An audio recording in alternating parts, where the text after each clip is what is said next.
এটা রক্ষার জন্য আমরা যা যা করণীয় তাই করব, কোনো রকম প্রশ্রয় দিব না।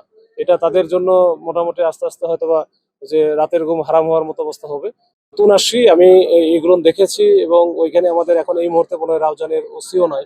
তো আমরা নতুন ওসিও দিব, আমরা এটা নিয়ে কাজ করবো। আমি এই যে পুলিশ উইকে হয়তোবা যাবো, পুলিশ উইক থেকে আসার পরে আমার প্রথম সফরটা হবে ওইখানে, আমি প্রথম ভিজিটে যাবো ওইখানে রাউজানে। আমাদের যে রেগুলার পুলিশিং যেটা আছে, এই পুলিশিংটার মাধ্যম দিয়ে আমরা কিন্তু করব, ঠিক আছে। আমাদের এই সব জায়গায় যে আমাদের কিছু হয়তো বা জিওগ্রাফিক্যাল কিছু ব্যারিকেড আছে যেগুলো হয়তো আমরা ওভারকাম রাতারাতি করতে পারবো না।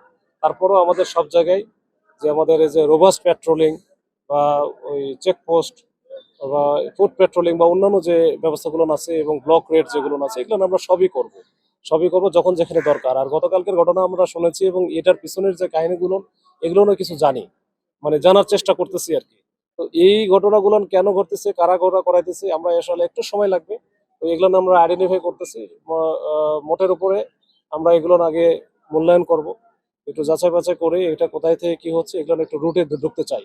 চিত হওয়ার বিষয়ে আমরা পুলিশিং করি, আমরা মানুষের ওই যে প্রথমে যেটা বলা যে মানুষের জানমাল এবং নিজের জানমাল, এইটা রক্ষার জন্য আমরা যা যা করণীয় তাই করব। এখানে সন্ত্রাসী বা সন্ত্রাসী কার্যক্রমের আমরা প্রশ্রয় দিব না, দেওয়ার কোনো রকম প্রশ্রয় দিব না। এটা তাদের জন্য মোটামুটি আস্তে আস্তে হয়তোবা যে রাতের ঘুম হারাম হওয়ার মতো অবস্থা হবে।